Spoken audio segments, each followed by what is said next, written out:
Hey everybody, it's Jesus Freak here.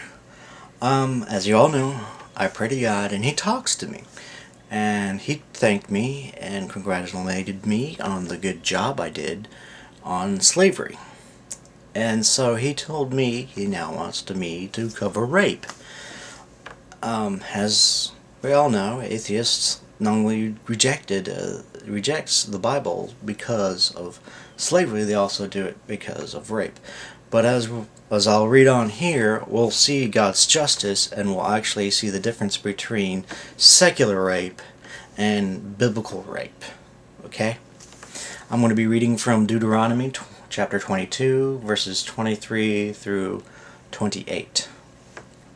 If a man happens to meet in a town a virgin pledged to be married, and he sleeps with her, you shall take the both of them to the gate of that town and stone them to death. The girl, because she was in a town and did not scream for help. The man, because he violated another man's wife. You must purge this evil from among you. But if you are out in the country and a man happens to meet a girl pledged to be married and rapes her, only the man who has done this shall die. Do nothing to the girl. She has committed no sin of deserving of death. In this case it is like someone who attacks and murders his neighbor. For the man found the girl out in the country, though betrothed screamed, there was no one to rescue her. If a man happens to meet a virgin who is not pledged to be married and rapes her, and they are discovered, he shall pay the girl's father 50 shekels of silver, and he must marry the girl, for he violated her, and he can never divorce her as long as he lives. Okay, the first verse, as we see here, the first verse when it deals one with a town. Now this is a situation where she can't scream and get help.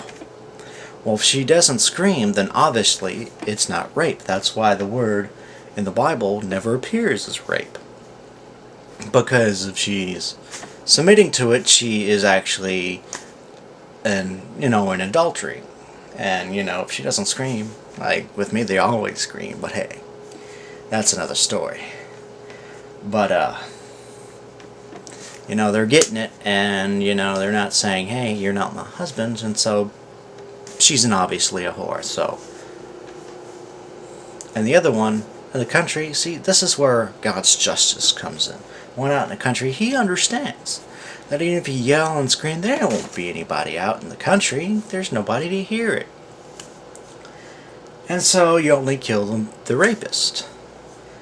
Of course, you can't really prove in that situation that the country girl wasn't also enjoying it, with the stories that we hear about them. But God is understanding of that and our human flaws. And then another one is the virgin not pledged to be married. Now in this situation, God honors virginity. God is very firm about this. He makes other biblical verses about, remaining virgin until you become married. This is just in keeping in God's just instruction, because she may have a child, and so this child will need a father. And basically, if you allow that, then, why not just allow fornication? But, you can't really sell a bag of goods. So, oh, my daughter's used, you can go ahead and give me, yeah. No, they're not going to take that. And so this is God maintaining marriage, because never divorce for as long as He lives. I mean, God's really serious about this marriage. Another one that atheists like to object to is actually in Judges 21. But as usual, the atheists take it out of context. What happened here in Judges is that the Benjamites, they're part of Israel, but they turn against the rest of the Israelis, and as a result, they struck back. The rest of Israel struck back, and the Benjamites lost all their wives. They lost all their females. And so as a result, Israel pledges not to give any of their daughters in marriage. But they come against this conundrum. God is still merciful to them. God still loves the Benjamites. They're still part of Israel. And he doesn't want them to lose them because they don't have any more children. So the Israelites get this revelation. Well, we'll just take one of the sinners, still the people around there, kill off all the guys and all the non-virgins, and we'll give them the Benjamites. And this tribe was actually called from the Jabesh Gilead. And so they were in rebellion of God's divine justice. And so God is merciful in this way. He didn't kill, the whole line off. He just allowed the virgin females to be a part of God's family. Because as we all know, Jesus comes from the Jews. And so God is allowing them to become a part of his plan of salvation for everybody. So as we can see, this is not really rape.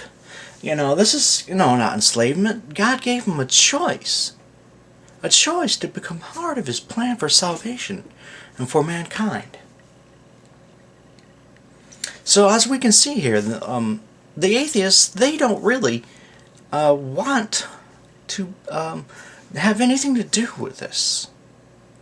Because, as we read in the virgin part not pledged, they don't want to get married.